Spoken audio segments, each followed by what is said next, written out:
We've got a pretty cool human, and he is Dave Simon.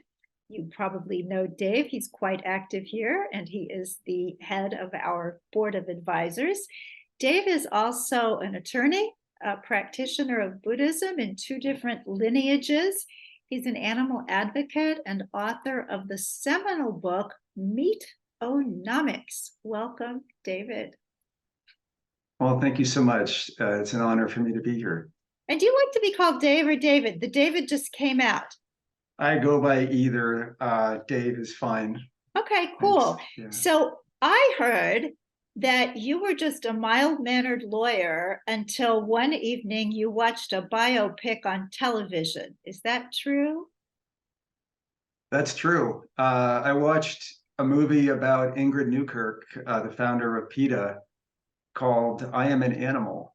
And it made me curious about what was it that would have provoked her to go vegan. Like, why would somebody do that? It seemed crazy to me at the time.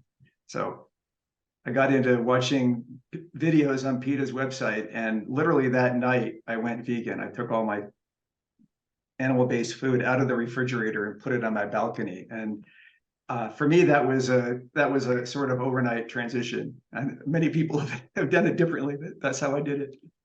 So were you already practicing Buddhism? I was, but more with a mind toward meditation and thinking about koans than with a mind toward compassion for all beings and thinking about what I put on my plate. Well, tell us that history and how they ultimately converged. Well, I got interested in Zen Buddhism when I was in college because of largely writings of Westerners like Alan Watts, who wrote about these crazy riddles called koans, in which typically a student asks a teacher something, the teacher responds, and the riddle provides an instruction method for the ages. For example, and they're often irreverent. So a teacher asks a student, what is Buddha? And the Buddha says, dried dung. So they can be very irreverent, and they don't have an immediate answer. So anyway, I was interested in those. I was interested in meditation. It got me interested in Zen for many, many years, mainly as a way to think about meditating. And I was a long time meditator. 5 years ago or so, I read a book called Awakening Through Love by a guy named John McCransky. And it gave me and I went vegan in the meantime, by the way. I went vegan in 2008, but it wasn't Buddhism that drove me toward that. It was that Ingrid Newkirk movie. This book, Awakening Through Love, I think changed the trajectory of my vegan evolution from one that was somewhat angry and animal focused toward a trajectory that was less angry, more people focused, more compassionate, more loving, I hope. What do you mean by people focused? Well, there's Will Tuttle talks about vegans going through three stages. He says, first we start as shallow vegans, then we're angry vegans, then we're deep vegans. I don't know if I would use exactly those words, but I think there is an arc where people, particularly early on in our vegan lives, can harbor anger toward non-vegans because it's hard to understand. Once the light bulb has gone on for you, it's hard to understand why it hasn't gone on for somebody else, and it can make us angry with those people. And when I first went vegan, I moved down to Southern California, and I was there for 10 years. And I did a lot of protests, and we stood outside of circuses, restaurants serving foie gras, pet stores selling puppy mill animals, et cetera, holding signs and chanting. And that's an effective method of activism and change. But there's also a good deal of anger in the energy that one brings to that form of activism.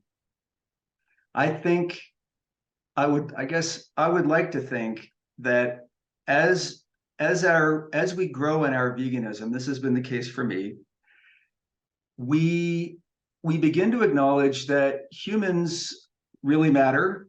We need to love them all, even if they're not vegan, even if they are not aligned with us on the political spectrum.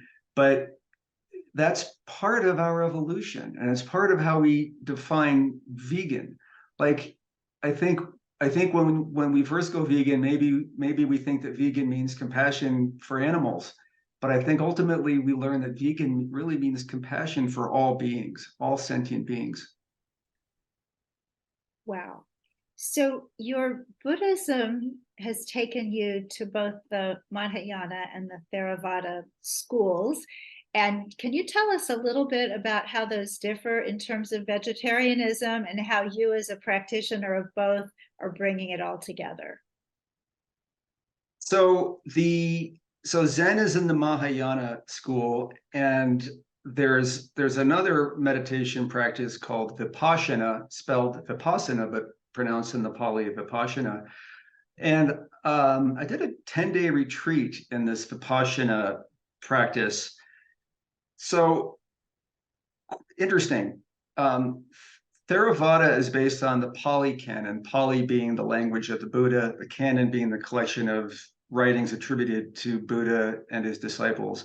Mahayana, on the other hand, is based on a much broader universe of Dharma, including these koans that we were talking about.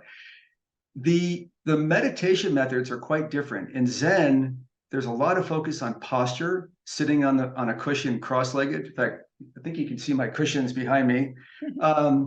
In and if you sit in a group with a teacher, often they'll walk around with like a yardstick and tap you to correct your posture. In Vipassana, there is very little emphasis on posture. And in fact, I was stunned when I went to this retreat. I sat in a room with 100 people, 50 men, 50 women.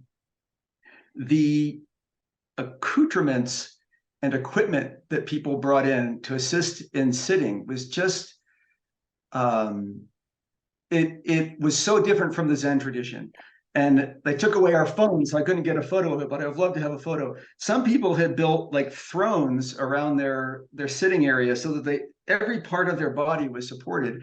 This is important because there's a difference in how one sits. In Zen, we typically sit for maybe 30 or 35 minutes. That's about when your body starts to feel discomfort. In the Vipassana tradition, it's important to sit for an hour. The idea being we're trying to understand that everything is transient. The Pali word for that is anicca. And so if we feel some discomfort at the, say, 45-minute mark, we need to sit through that and overcome it. And so because the sit lengths are maybe twice what they are for Zen, there's this definite discomfort. Toward the 50-minute mark, one begins to feel a lot of discomfort, this Vipassana method. So what about the vegetarianism of the two groups? If we were to run into someone who identifies with one or the other, are we going to get a different take on dinner? So I have a few theories on that. As between those two schools, no, I don't think so. The first Buddhist precept says don't kill, and it's a much broader precept than the Judeo-Christian commandment do not kill. The Judeo-Christian commandment has been interpreted to only be an injunction against unlawful killing. Obviously, there are many arguments around that. The Buddhist precept is an injunction against killing any sentient being. So one has to wonder, why would any adherent to the Buddhist tradition ever consume meat, eggs, or dairy? I think there are a few reasons. One is that there's a tradition, particularly among monks, of accepting gifts from the lay community. And it's thought that even if you're vegan or vegetarian, if somebody gives you a fish or a piece of meat, first of all, because you didn't kill it yourself, you're arguably not violating a precept by eating it. But second, there's a very important component to accepting generosity that supersedes the injunction stated in that precept. And obviously that applies to monks, not to lay practitioners, but I think that mentality has trickled down. When I first moved to Southern California, I had been vegan for only a little while, and I was excited about possibly joining a community of many vegans. I went to a Buddhist ceremony one Sunday at a temple. They have ceremonies just like church. And afterward, there was a fellowship meeting, again, just like church, and they were serving ham and cheese sandwiches. And I asked one of the elders, somebody probably analogous to a deacon, what, I thought Buddhists were vegan or vegetarian. He said, no, we cut ourselves slack. So I think that sometimes a leader, someone like Thich Nhat Hanh, rises up, who leads a group, like in his case, Plum Village, and he directs his followers to go vegan. But I think throughout Buddhism, there are many schools that might have a leader like that and many that don't. But I think for the most part, they cut themselves slack, just the way every non-vegan in the world does. And Thich Nhat Hanh did not, so God bless him. Yeah. So, Dave, you wrote a book back in 2013 that was absolutely extraordinary. I remember in the night, kind of saying to William, look at this. Did you ever think about this? And that book is Meat-O-nomics. And I loved it at the time, and I love it still, because I have come to the understanding that not everybody cares about animals, and not everybody really cares about taking care of their health. And not everybody really makes the connection between what we do and the state of the environment. So there needs to be another reason for stopping eating animals. And you came up with it. So tell us about that. So the main idea behind this book is that we need to look at the market for animal foods differently. Now, in my bio, I think it says that I'd like to fix the broken market for animals. I'd like to eliminate this market completely, but we have to be realistic about existing reality. It's common for commentators and economists to look at the market for animal foods and say this is a demand-driven market. In other words, consumers who have a taste for animal flesh or cheese are driving the levels of consumption that we see in the country. But I argue in the book that it's actually a supply-driven market. That is, producers engage in a variety of behaviors that manipulate consumer behavior, get consumers to buy way more animal products than they would otherwise, and effectively deprive consumers of the ability to make informed choices about what they eat. And I know we have very limited time, but I will, the basic framework of that argument is that producers do this in three ways: through manipulating retail prices, keeping prices very, very low, which makes people buy way more than they would; through very aggressive messaging, often using the government, particularly the federal government, to convey their message to consumers; and through aggressive lawmaking, passing dozens or scores of laws every year that make it difficult for us to criticize, investigate, or even sue these producers, which again affects the market. So that's a completely different way of looking at it. What kind of response did you get from government and industry and readers? Well, we know that, so one of the solutions to this broken market that I propose is a 50% meat tax.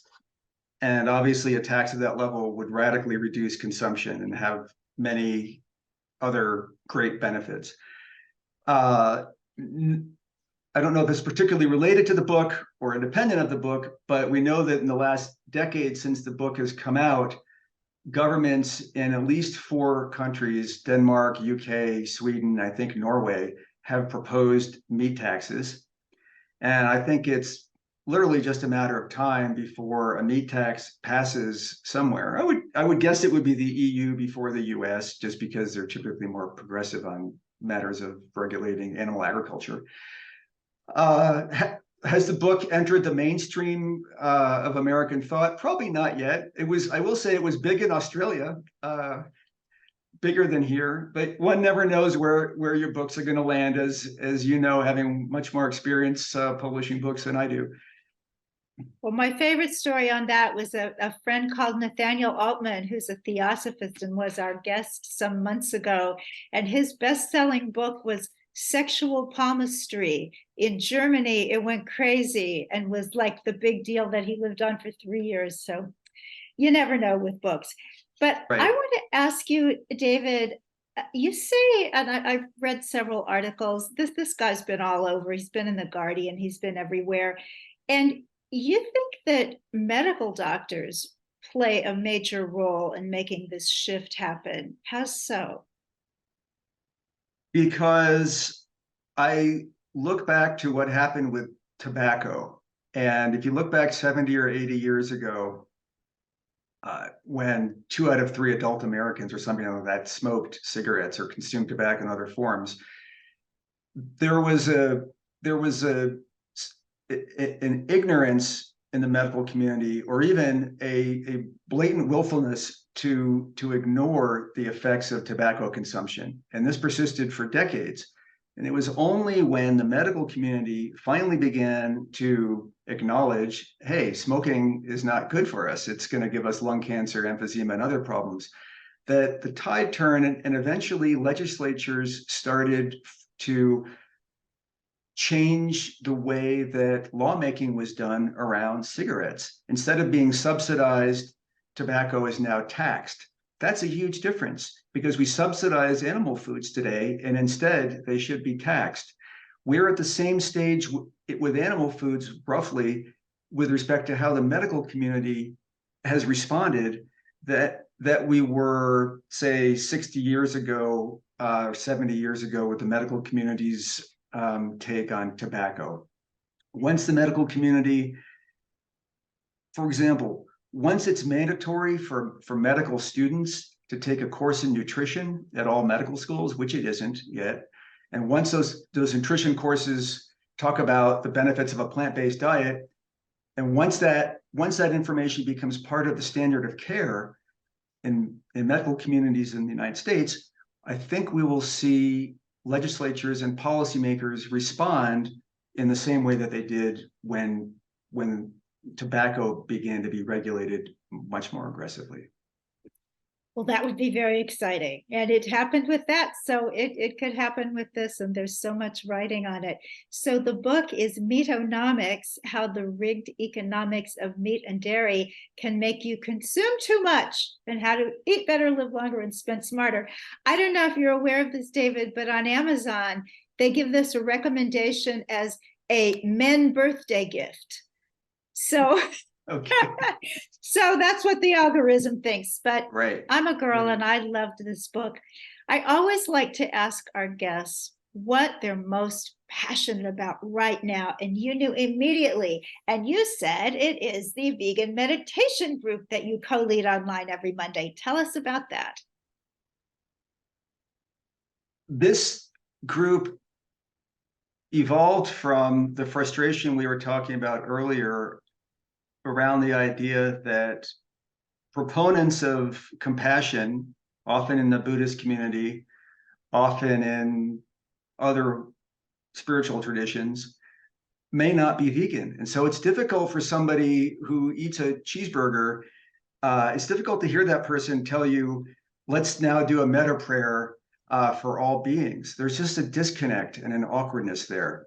So with a very good friend who's in Tahoe, with whom we used to have a in-person meditation group that sort of went defunct around the time of the pandemic, and some other founders, we started this vegan meditation group. It's a very short meeting. It's 30 minutes. People show up and meditate for 15 minutes, and then there's a brief discussion period. And it's turned out to be a hit with people, because it's a way to it's a way to get past this limitation that we want to be mindful, we want to be compassionate, and yet often the people we turn to, I'm thinking right now of even the Dalai Lama, who's Buddhist, but apparently only vegan every other day because he had hepatitis and his doctor told him he needed to eat meat. It's a way for us to look beyond the limitations that we sometimes find as vegans who are pursuing a more spiritual or mindful way of life. Beautiful. Thank you for doing that. Thanks for writing a fabulous book. Thanks for being so actively involved with the Compassion Consortium. Thanks.